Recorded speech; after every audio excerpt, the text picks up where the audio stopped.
యాదాద్రి లక్ష్మీ నరసింహస్వామి వార్షిక బ్రహ్మోత్సవాలు వైభవంగా కొనసాగుతున్నాయి. బ్రహ్మోత్సవాల్లో భాగంగా 6వ రోజు లక్ష్మీ నరసింహుడు గోవర్ధనాథగిరి అలంకారంలో భక్తులకు దర్శనమిచ్చారు. లక్ష్మీ నరసింహస్వామిని గోవర్ధన గిరిధారిగా అలంకరించారు. భక్తులు ప్రత్యేక పూజల్లో పాల్గొని స్వామివారి సేవలో తరించారు. ఆలయ పురవీధుల్లో స్వామివారిని ఊరేగిస్తూ వేదాలు పారాయణాలు చేస్తూ ఋత్వికులు అర్చకులు ముందు నడుస్తుండగా భక్తుల గోవింద నామస్మరణ నడుమ వైభవంగా తిరువీధి సేవ సాగింది. నిత్య వైభవశాలినే నిత్య వైభవ దాత్రే చ శ్రీ నృసింహాయ మంగళం. అస్మద్గురుభ్యో నమః. శ్రీమతే రామానుజాయ నమః. శ్రీ యాదగిరి లక్ష్మీ నృసింహ పరబ్రహ్మణే నమః. ప్రియ భగవద్ బంధువులారా, శ్రీ యాదగిరి లక్ష్మీ నృసింహస్వామి వారి యొక్క దివ్యక్షేత్రంలో అత్యంత వైభవంగా వార్షిక నవాన్నిక దీక్షాపూర్వక శ్రీ పాంచరాత్ర ఆగమ శాస్త్రానుసారంగా బ్రహ్మోత్సవాలు వైభవంగా నిర్వహించుకోవడం జరుగుతుంది.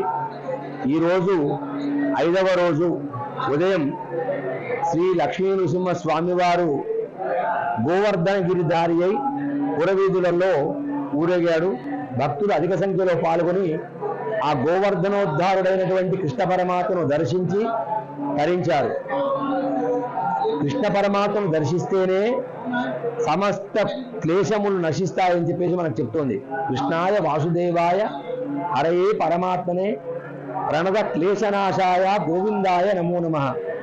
గోవిందుడు గోవర్ధనోద్ధారుడు. గో అనే పదానికి వేదములు శాస్త్రములు గోవులు అనేటువంటి అర్థం వస్తుంది. దాన్ని ఉద్ధరించేటువంటి వాడే గోవర్ధనుడు.